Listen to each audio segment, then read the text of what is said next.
Support for this episode of Judaism Unbound comes from the Oshman Family JCC in Palo Alto, California, whose vision is to be the architects of the Jewish future. The Oshman Family JCC empowers you to experience Jewish paths toward a life of joy, purpose, and meaning through innovative Jewish learning and wellness programs, community building, and initiatives to develop the next generation of Jewish leaders. Learn more at www.paloaltojcc.org. This is Judaism Unbound, episode 335, Jewishly Rooted. Welcome back, everyone. I'm Dan Liebenson. And I'm Lex Rofberg. And today's episode is the third in a three-part series that we recorded on location at Leachtag Commons, a Jewish community farm and education center in Encinitas, California, just outside San Diego. Even if you missed the last two episodes, don't worry at all, because this one makes sense all on its own, as we're talking with three folks who work for Coastal Roots Farm, a nonprofit community farm that cultivates healthy, connected communities by integrating sustainable agriculture, food justice, and ancient Jewish wisdom.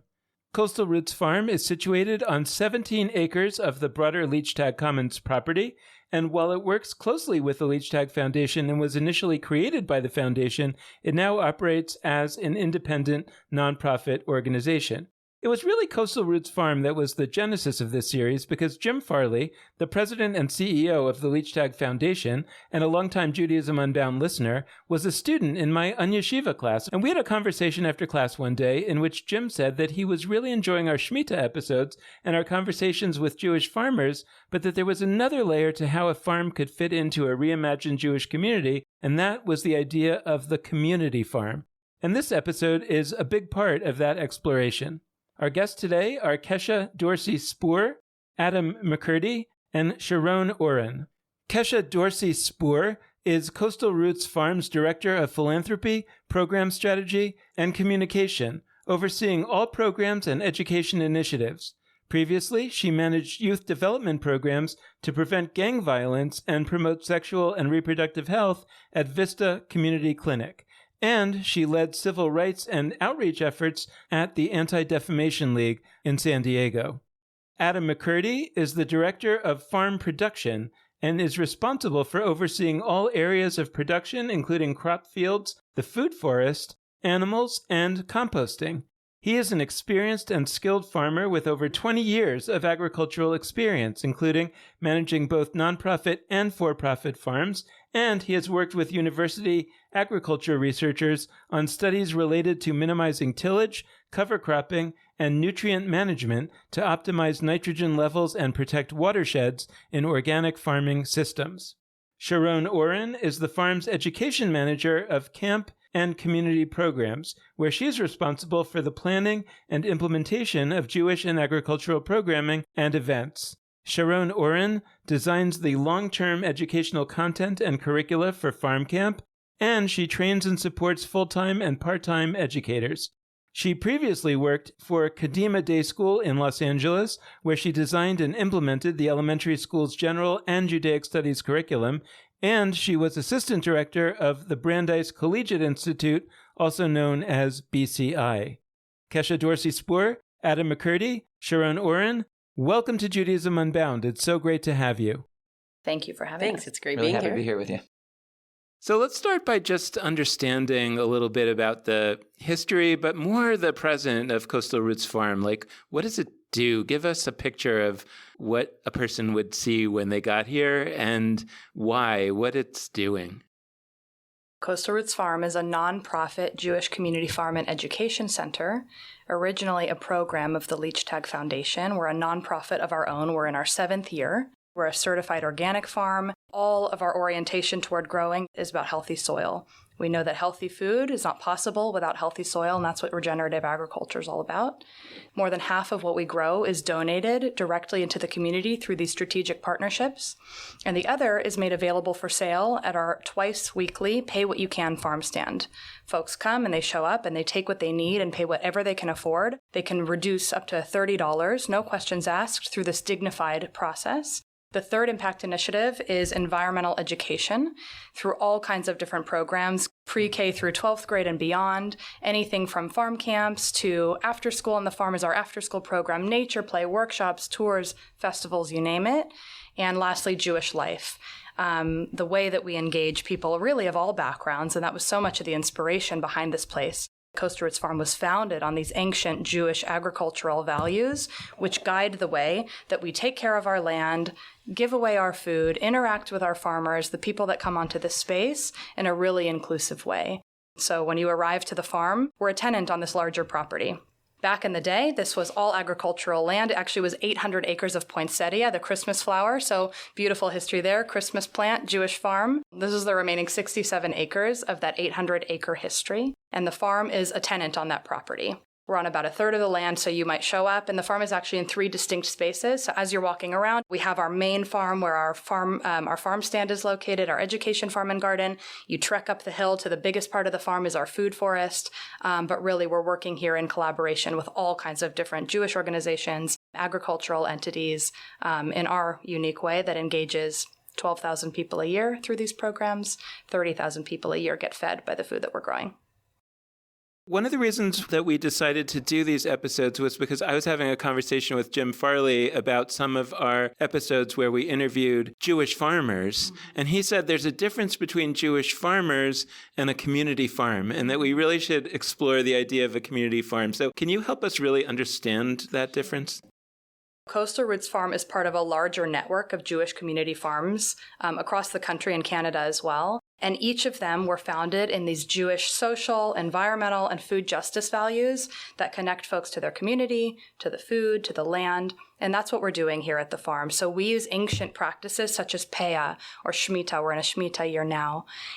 These are ways we have like a modern interpretation of those values. So briefly, Shemitah, letting the land rest for an entire year in ancient times in ancient Israel. We're not going to do that. We're not going to let our entire land go fallow because we have a responsibility here to feed the people that are relying on the food. However, there are these incredible modern interpretations of this value of Shemitah that play out in the way that we do our programs here. Anything from the environmental justice piece, really letting pieces of the land rest and rejuvenate as needed, but also the whole economic justice side of things. So Shemitah also had rules about returning things to the commons, right? And forgiving debts and all these other layers to the ancient value of Shemitah. So we can learn from Shemitah today, and that's part of the way that we're engaging with the community is uplifting these ancient values and inviting the community to participate them, whether they're Jewish, whether they're not Jewish, whether they're Jewish and observant, not at all, everything in between.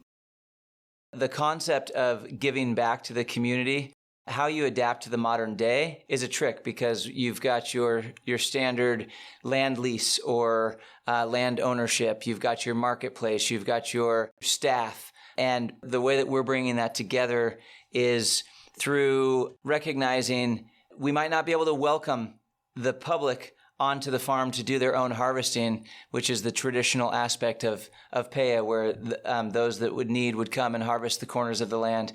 But we'll harvest that food and give that to the community. And so we'll do that on the corner of our land through our Pay What You Can farm stand. We'll do that through a different concept of taking the produce out into the community and giving that produce away. The other thing that's kind of interesting is that the Jewish Life Initiative and the Jewish piece of what we do, it doesn't just inform the way that we engage with the land. This is a Jewish community farm, like community with a capital C, right? That we're bringing people together to experience all of these values and interpret it in a way that will apply to their lives. And what we're finding, too, is that people who maybe weren't finding themselves in traditional institutions are still looking for a way to perform their Jewish identity or explore it. Maybe they're journeying through life with people that are not Jewish, or maybe they're just curious about what that means. I compare it sometimes to a yogic community that is informed in many ways by these ancient, beautiful traditions, but they're palatable in a way for people to sort of, it's like a come as you are church, right? Like you can come and you can experience as much or as little as what we might be putting out there. So, okay, first thing, I'm constantly living in wordplay land. Adam, you spoke about pay what you can, and then you spoke about Peah, or I forget what the order. I think it's Peah what you can. Like, there you go. So, like, you've taken this ancient idea of Peah, leaving the corner of the field, And you've mapped it on both to the pay what you can and to just, making food available to those who need it. I think that's cool. So the question, though, I'm curious if the three of you, or if some of the three of you, can help listeners.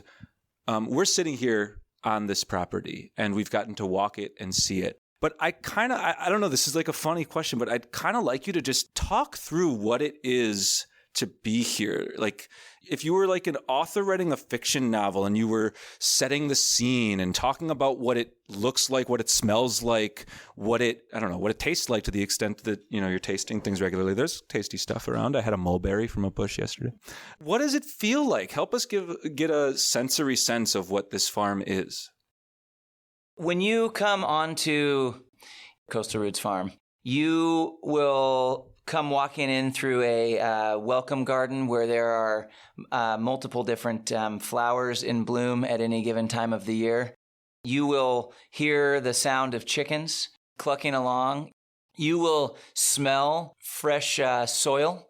You'll smell compost that might have just been recently put down from part of our composting operation.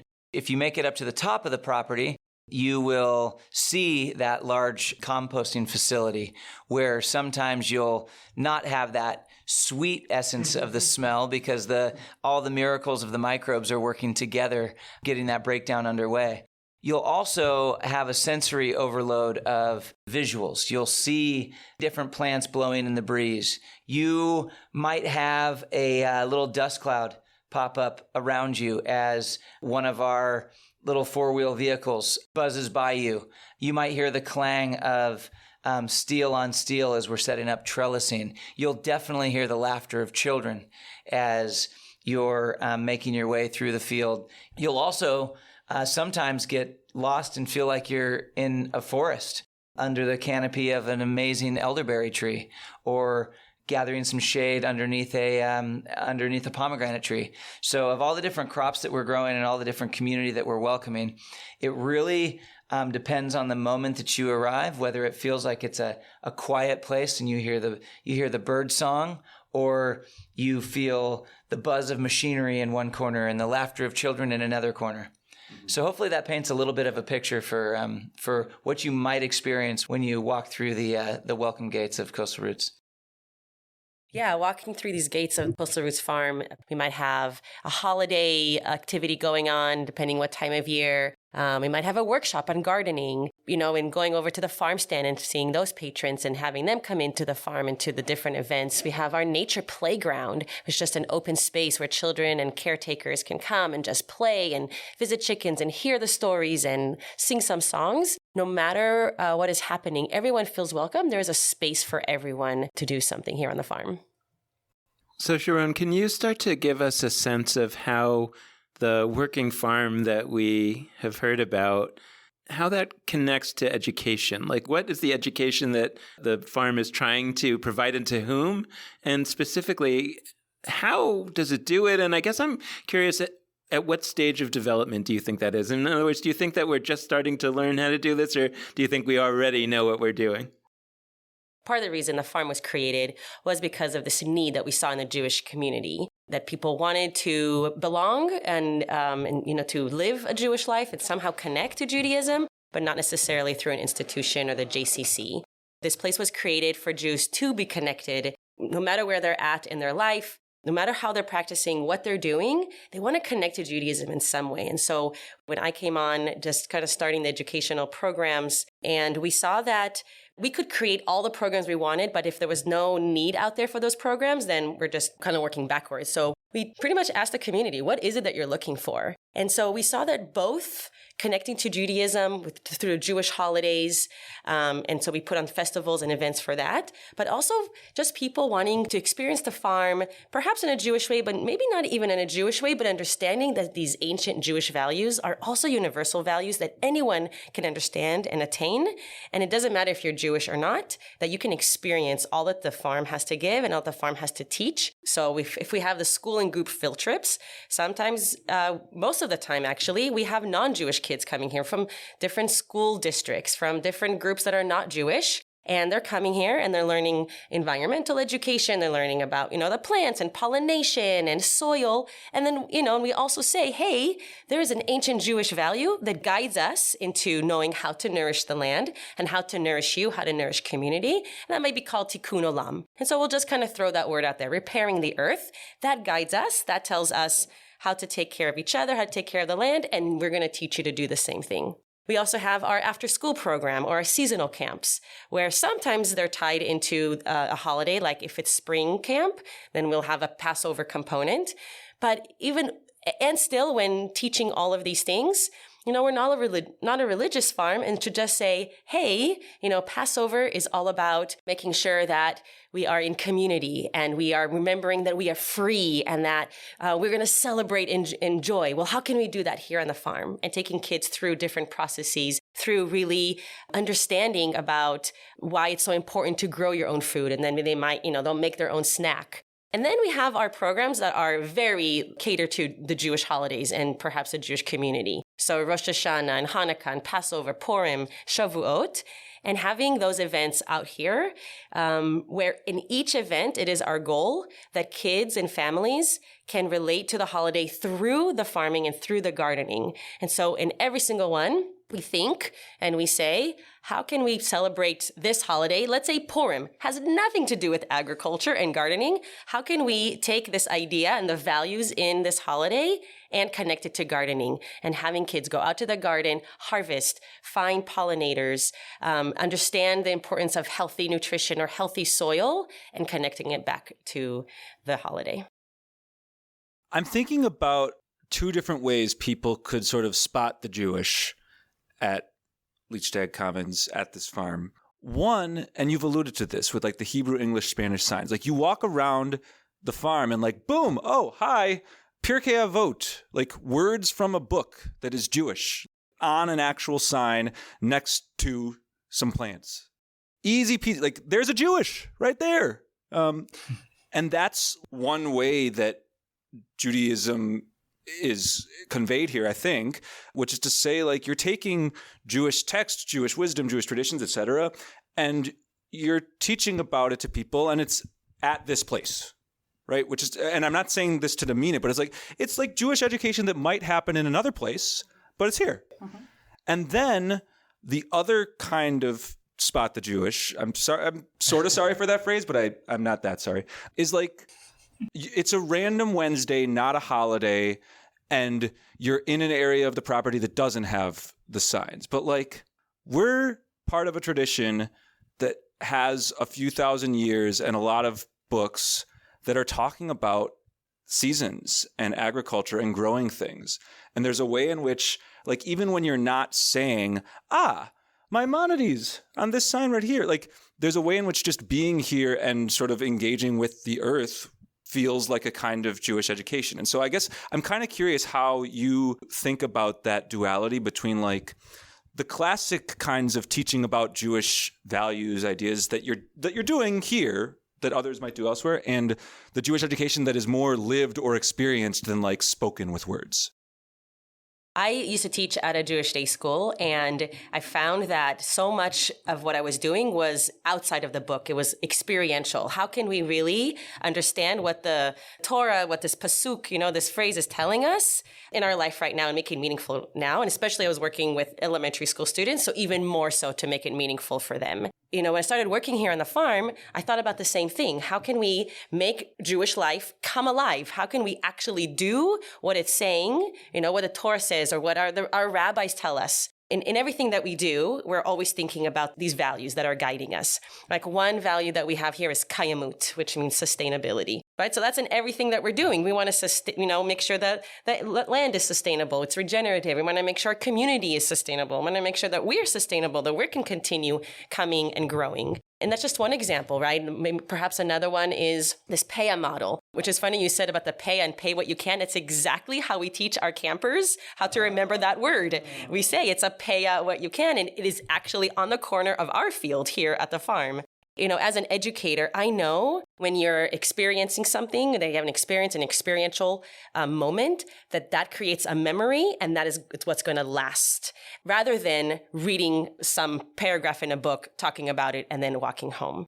In everything that you do in life, should be meaning behind it. There should be a purpose behind it. And so here we know at the farm that we're donating all this food to the community. How can you, when you go home, help us in this, in continuing this work, right? That we want to make sure we're all doing this. We're a big farm and we have a lot of people, and you children and your families, what can you do as well?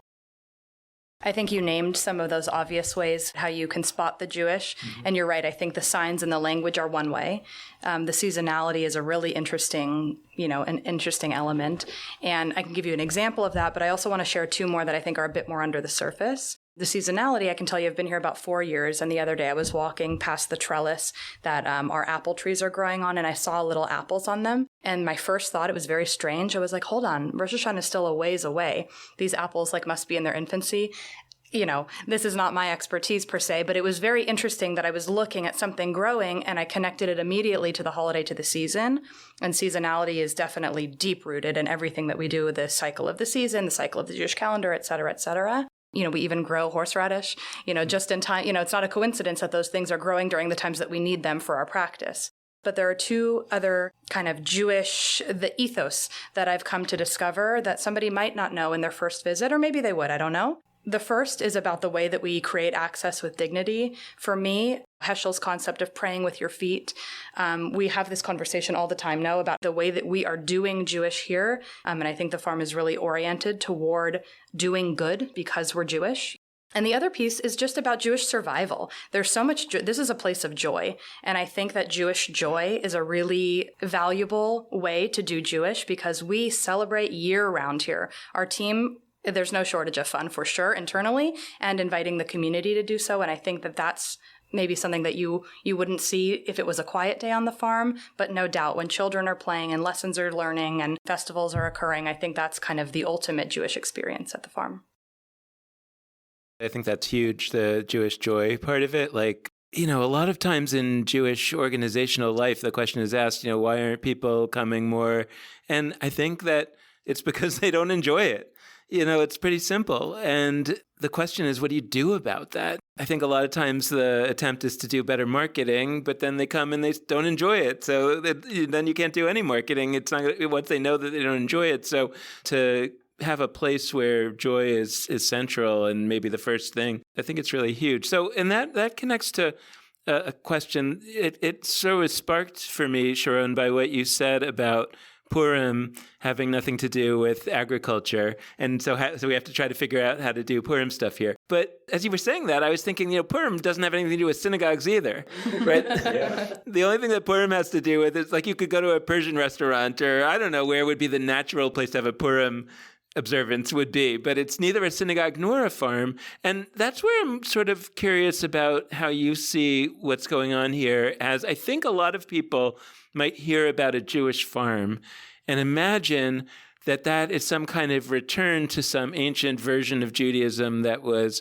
built around farming. And I'm wondering whether that's a predominant idea here, or it's really that this farm and any farm in the 21st century is so different from what it would have meant to be doing agriculture 2,500 years ago, 3,000 years ago, that we really should understand it as something new, and that maybe drawing on Jewish values, but drawing on Jewish values in the same way that the JCC draws on Jewish values, right? It's a new kind of entity. There was no JCC 2,000 years ago. Actually, there was that was part of what the Maccabees were fighting about, but there was no JCC 3,000 years ago. And so they said, how can we create a community center with a gym, and how can we draw on Jewish values? And here, there was no farm like this 3,000 years ago. And so the question is whether this is an innovation or a return. How do you see it? I can speak to that a little bit from the agricultural aspect.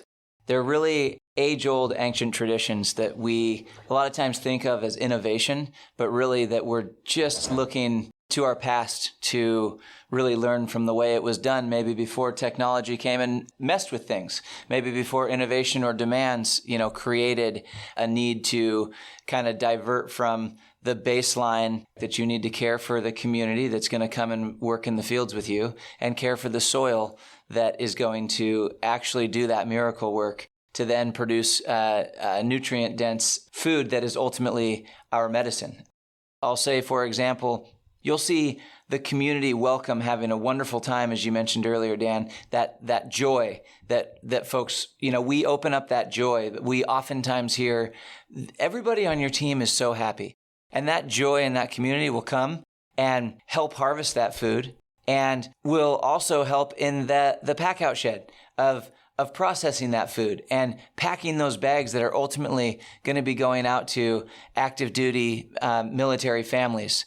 So layers and layers of the community all working together to share in the nourishing connection to, again, as you mentioned earlier, Lex, where's the Jewish in the farm? And that it doesn't need to go to a Jewish community, but that community is coming together to do what us Jews do wonderfully well, and that's sharing food together and sharing story together. And so it creates that kind of community just from the ground up, from that age-old ancient methodology of caring for the soil to nourish that sprouting seed, to then caring for the community to come and help gather that food, to then pack that food and help get that food out to whatever community it is that's needing it most and that we see we can help bring together. So there was a moment a little while ago where, Sharone, I believe, you said Kayamut means sustainability. Kayamut's a Hebrew word. And what I love about that moment is it's like unequivocally true. The word Kayamut, Kayem, like the root word of that absolutely relates to the idea of like something sustaining or enduring. But when you say in 2022, Kayamut means sustainability, the word sustainability has a lot more depth to it than just like something that is sustained over time. Right? Like sustainability has a meaning, a set of connotations in agriculture, in our climate that is really important. And in saying the simple phrase, Kayamut means sustainability, you're actually making a really beautiful map of like a Hebrew word, Kayem or Kayamut, that word wasn't meant initially to mean like sustainability, but now it does. Hebrew words exist to be mapped onto our times. Ancient concepts we take and we place into our world. And like, did Kayamut mean sustainability in the environmental consciousness sense that we now mean it 1,000 years ago? No, not really, but now it does. Surprise. So I guess my question is like, is that something that y'all do consciously? Are you looking at like ancient Jewish things and being like, okay, there's Peah, right? Like we need to find where's the spot on our farm that's going to tie to that? Or is it rather that like you're just sort of being the organization you want to be in terms of farming, in terms of feeding the community, in terms of education, and then like you sort of reverse engineer the Jewish meaning behind it? Because I think like that my sense is that it's the latter. And I think for so many folks that would come off as like, oh, well, you're just sort of finding the Jewish stuff that meets whatever you want to do. Like what's the deal? But I actually think there's a deep beauty to that. I think the Jewish values, some of what you're referring to, every time we learn about them, we sort of lean deeper and deeper and deeper into them. That has been our experience, I think, in the time that we've been working together. That's what's partly so beautiful about our tradition, that you can sort of, I don't mean to say pick and choose of like what suits you per se, but there's an interpretation one day, and then you have this like awe-inspiring experience and you connect deeper to it. Sharone and I spend a lot of time talking about Tikkun Olam because it's, commonly used, and you'll find it in every text and in every synagogue and in every institute, And so part of us, at the beginning, I think we were kind of like, how obvious, Tikkun Olam, repairing the world. But then we have these moments where we see these kids working towards something that's making the world better, or they're learning about the food system, and their eyes are opening to how they actually are playing a role in it and how their behavior can impact the world in harmful or in powerfully healing ways. Now we talk about Tikkun Olam. I don't think it's so obvious anymore, So we have these list of Jewish values on our website. So I think in some ways they were handed to us, but we've had the opportunity since then to lean deeply into them and learn how, in fact, they can inform our work. And at the same time, as you mentioned, our work is happening because we stand for something in this world. And it just so happens that the Jewish faith has something to say about it because it has something to say about, quite honestly, almost anything that we would be doing and the way that we carry ourselves in this world. When we were talking earlier about what Jewish farming concepts are there that might be brought into, like Peah, the leaving the corners of the fields to be harvested by the poor. I think that then Lex was saying earlier about, it's totally cool to, be playing around with language and maybe, we're going to create a new concept of Jewish sustainability, even if that wasn't really ancient in quite the same way, or at least the word wasn't. That feels to me like it's like farming. I mean, it's not, the farm is changing constantly. There's this idea of Judaism as a static thing, which fundamentally feels to me like a dead thing. And a farm is kind of the opposite of a dead thing. A farm is something that's alive, and alive means changing. And so it feels to me like there's something that we can take out of the farm beyond agriculture, that we can take out of the farm into Jewish life more broadly. We were talking earlier, we had a session where we were talking about something that our listeners would be familiar with. I've talked about Marie Kondo and the whole idea of tidying up Judaism. And Jim, the CEO of the Leishtag Foundation, came and he started telling me about there's all kinds of agricultural ideas that we can use to build up this idea. And then I said to him, I thought you were going to be talking about composting, because as he was talking, it was striking me that, when we kind of tidy up Judaism and put certain things to the side, people think about throwing that away. But on a farm, you don't throw it away, you compost it, and that becomes some kind of energy that will fuel the next thing, even though it's not going to be recognizable in that form anymore. So I just wonder whether there's kind of a give and take between having farms be part of the Jewish infrastructure, even if they're not going to come and replace synagogues or be the next thing that every Jew is going to be a member of a farm, but that it enriches our ability to think about Judaism as an evolving and living organism, and vice versa. I mean, I think that it's funny that you say Tikkun Olam sounds like, everybody talks about Tikkun Olam, but I don't think they usually talk about Tikkun Olam as far as it applies to actually caring for the earth. I think usually when people use the term Tikkun Olam, they mean like marching and protests, right? And what are other ideas from elsewhere in Judaism that we found inspiring that we are maybe bringing into the world of agriculture for the first time here? When we have guests that are continuing to come, month after month, season after season, Kesha talked about the apples and that are growing, and she knows that there's a time that they'll be ready, and it's not right now. When we're able to show people that through harvesting and through really understanding what is growing seasonally and why a certain crop is more available certain times of year in the grocery store than other times of year, then we're able to give gratitude, right? We're able to really talk about the gratitude and say like, wow, like I had no idea that this is the reason why there's so many apples in the fall or why there's so many pomegranates in the fall.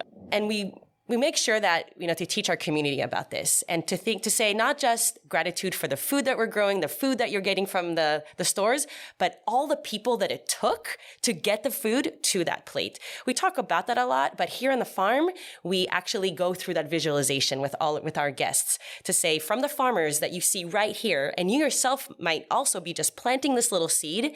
We're maintaining the beds, making sure that the weeds are not taking over. Then somebody is harvesting these.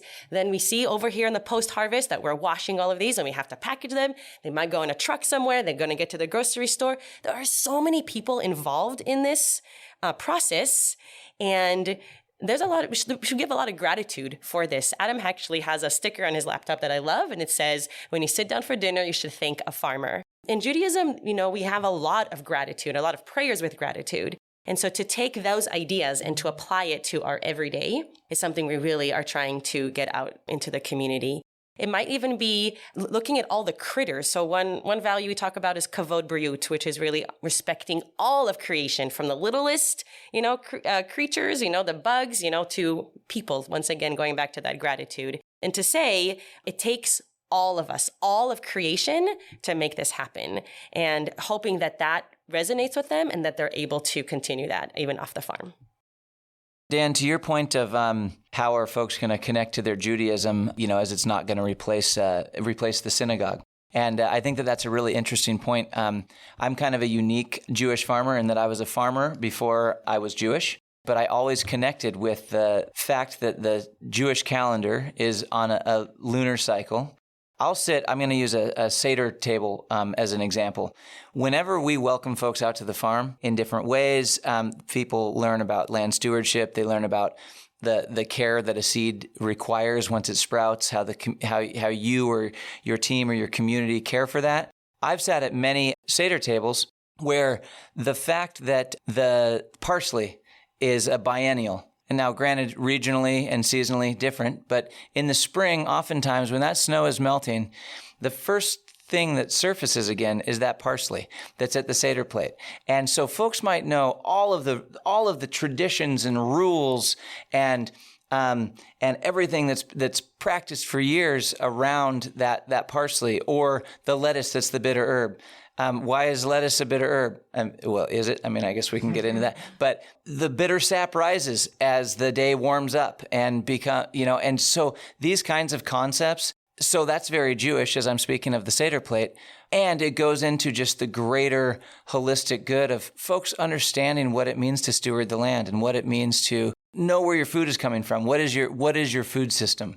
There was a mention earlier to kayamut and sustainability. And one thing I'll say kind of from a farmer's cap is with the track that we're on of our agricultural system, what is it that we're trying to sustain? Because we don't want to sustain what as it is, because folks are disconnected from their food system. The food is it is our medicine, but oftentimes it's not. It's stored for so long. It's grown not for that nutrient density or that flavor. So we don't want to just sustain. We want to regenerate that soil. We want to regenerate that essence of folks connecting to the tradition that Seder plate is representing, but also really how it's coming together. And we get to do that here on the land. So in a roundabout way, what I'm saying is, if you have your traditions in the way that you're connecting, and then you get to fold the earth base into it, it's really mind-blowing to watch how it can all come together. Okay, so I am very excited right now because I've come to a hot take. I come to a hot take every once in a while on the podcast, but it's a building off of a past hot take, which you were talking about Shemitah before, the sabbatical year. And what Dan and I have spoken about in the past is that we kind of have a bone to pick with the rabbis of the Talmud, with the rabbis of the second stage of the Talmud. The first stage of the Talmud, which is the Mishnah, there's an entire order, an entire section that's all about agriculture. So it kicks off with blessings, brachot, and that's actually, the Talmud decided that it cared about that. So they did a thing about blessings. But then the rabbis of the second stage of the Talmud ditched the entire rest of the thing. So the one right after brachot, I kid you not, it's peah. So the corner of the field. There's an entire set of a bunch of chapters about what peah means. Kilayim, which plants do you plant next to which other plants and why might that matter? There's all sorts of stuff. And then the Talmud said, pass. Like, people talk about how long the Talmud is. They cut out 1/6 of the first stage and they only commented on the final 5. And my hot take that I've come to today relates to the idea that, like, maybe that's actually a gift. Maybe the mission, I've been thinking about, like, what's the mission after this Shemitah cycle, right? Like, we've spent this year talking to all sorts of people about what Shemitah is. And one of the things that we came to was, like, Shemitah is not about just the one sabbatical year. It's about the 6 years in between. And so I've been sitting with, like, what am I going to do? What is our organization going to do? And I'm kind of thinking, like, maybe the task of the next 6 years is to come up with the Talmud, to come up with, like, a modern day contemporary Talmud on all the stuff about agriculture that the original Talmud didn't do.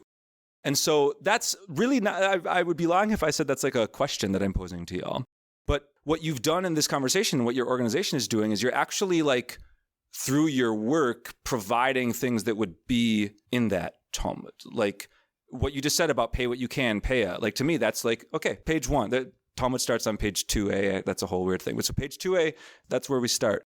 But I'm curious if elements of that resonate for you, and if maybe if you don't have things to say about that particularly, you have thoughts about what we might do in the 6 years that aren't the Shemitah year itself to better connect to the cycles that are not meant to just be once every 7 years, but rather always. What I love about what you're saying, I've heard from various people that before we were people of the book, we were people of the land. But what I've come to learn working here is that Judaism has something to teach us about being good. There's all these rules about how we behave and how we move our bodies and how we, et cetera, et cetera. But I think at the crux of it is how to be good. And I think that that's what nature has to offer us as well. You spoke, I've never heard that word before, but the way that we call it agriculturally is companion planting, which two plants, when in proximity, help each other thrive. That's not just a lesson for our plants and how we farm, right? It's also a lesson for how we live. And I think that's what's really interesting about what's going on here is like the Venn diagram of Judaism and nature and what those things have to teach us about goodness and how to live in this world. So it's interesting to hear that that's not part of the Talmud, because I think that it's so foundational. And there's so many fun play on words with that too, like the soil, truly the soil, the foundation of everything that is to be learned, both from nature and what's growing and how we live.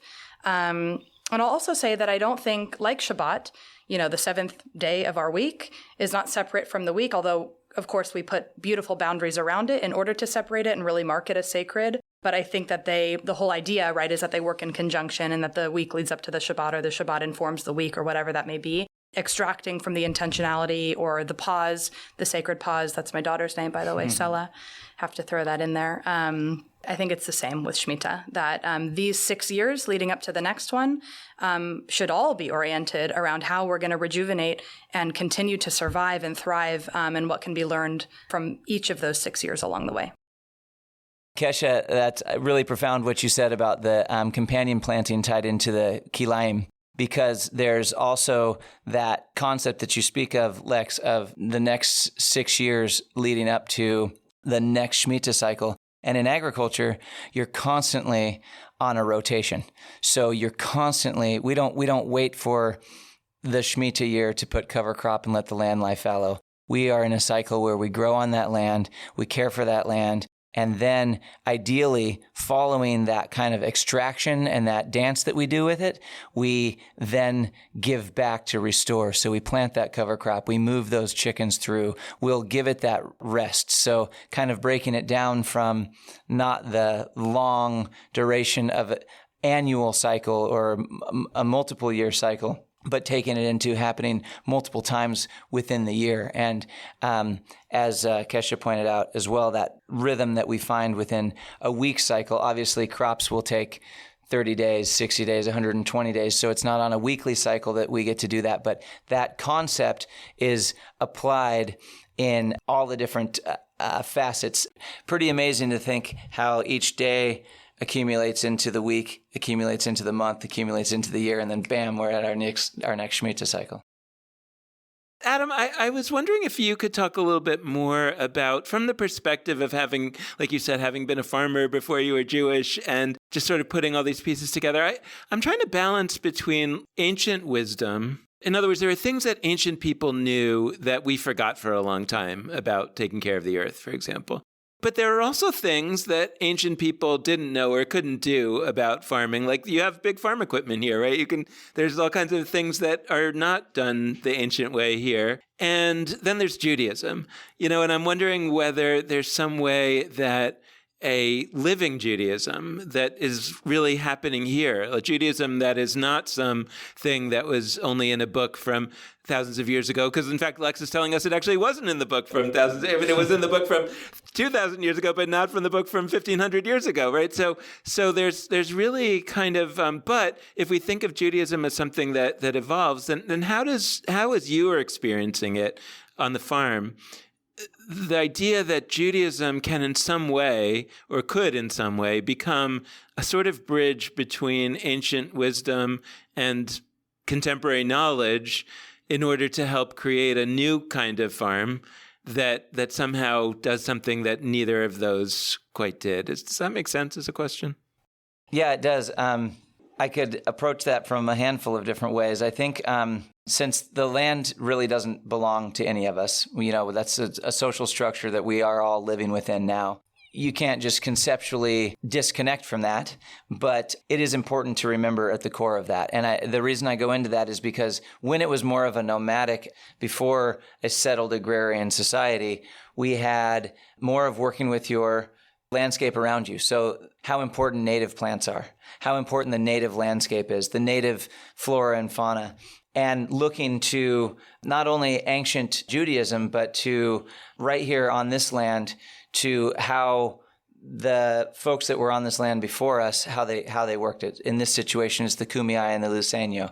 We actually have an oak tree on the property that was part of that nomadic kind of movement. So here we are, we're using a lot of the technology. We do, as you mentioned, we do have the equipment, but a lot of times we're not even using that equipment. We're using other technologies to make a seed bed without tilling the soil and by utilizing livestock. And in this urban community farm setting, we can't necessarily close the loop because we do have outside inputs, but it's a balance of looking back to that nomadic moving around to completely tilling the soil and starting to get into the loss of topsoil that we're all dealing with now. And again, I think that goes back to how we are able to be caring for one another. So it's just that lack of exploiting a resource, thinking that it was put there for you, but recognizing that honeybee that was pollinating that flower, we're lucky recipients of the miracle that happens there. But really, that honeybee is just part of a greater holistic ecosystem working on its own survival. So since it came up before, I've been sitting with whenever you have dinner, thank a farmer. I really like that. And every once in a while, because I say a blessing before I eat any food, and it can come off to people, especially in contexts where I'm like the only Jew, or like it can come off as like, oh, you're mumbling a quick thing. Like it can come off as like a tick, or like not frequently, but every once in a while, somebody asks like, what are you doing? Not in an insulting way, but like, what you doing? Well, and usually my answer is, well, the simple thing is that I'm saying a Hebrew blessing before I eat food. There's certain blessings you say for different foods, but like the longer answer is that I think it's important when I eat to like note that I didn't create this, that this wasn't just me. And by the way, even for a farmer who has been the one to like harvest the food, like there's others involved in it. So that's true even in that case. But I was really sitting with thank a farmer because Dan has made this point. This is not my point, but Baruch atah Adonai, blessed are you, God, who brings forth bread from the earth. That's like, your classic blessing. In certain senses, people could say that's a lie. Somebody took it forth from the earth and it wasn't God. Like the bread came with, like, people did that. Now, I might argue that as a pantheist, I think God is something that manifests in all people. So when a person does something, that's God doing, like, but suffice to say, like, I don't think most people are thinking that. And so I'm really going to be taking from this conversation, like, a more direct kind of like thank a farmer into my own kavanah, my own intention with blessings. But just as a close, I guess my question that I'd ask is like, practically, there's listeners to this podcast that are places.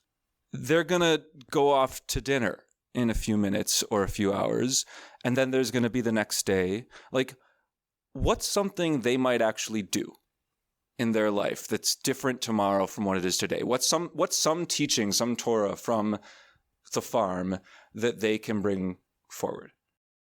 I love this question because this is exactly what that's our goal is here on the farm, to take something back home. And we know that the majority of our guests, the majority of the children that come here are not saying blessings back at home. And yet we still want to have this idea of gratitude. And so we take this idea exactly. I actually think of that blessing a lot to say like, Motzi lechem min haaretz, brings bread forth from the ground. That means, in everything we eat, the soil is part of that creation of that food. And then it's not just the soil, it's also the rain, it's also the sun.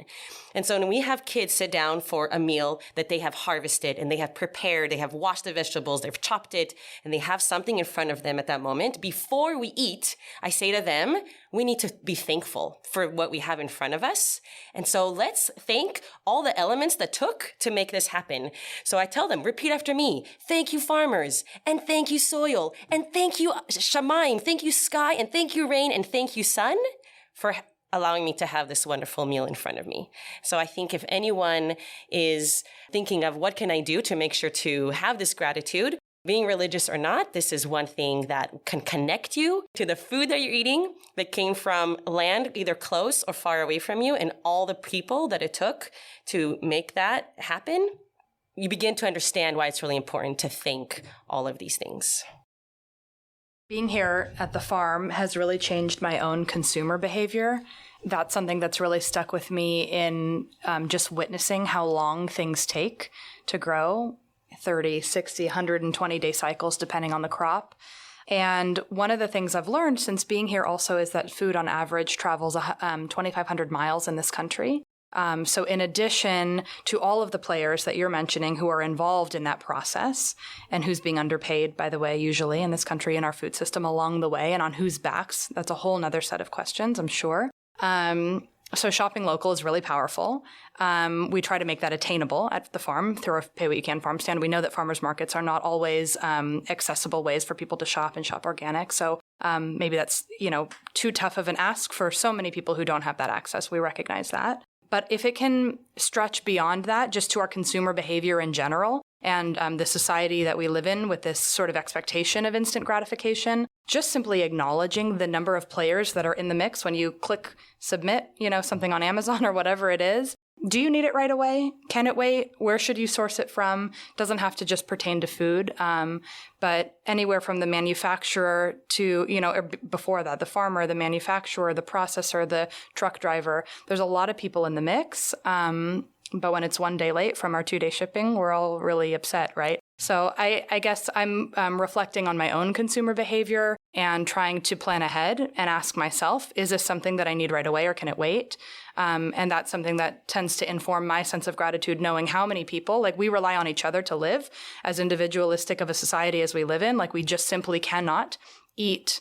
We can't do anything really without relying on other people who are a part of that process. So I would share Sharone's sentiment about gratitude and also maybe the humility that comes along with it, that we can't survive on our own.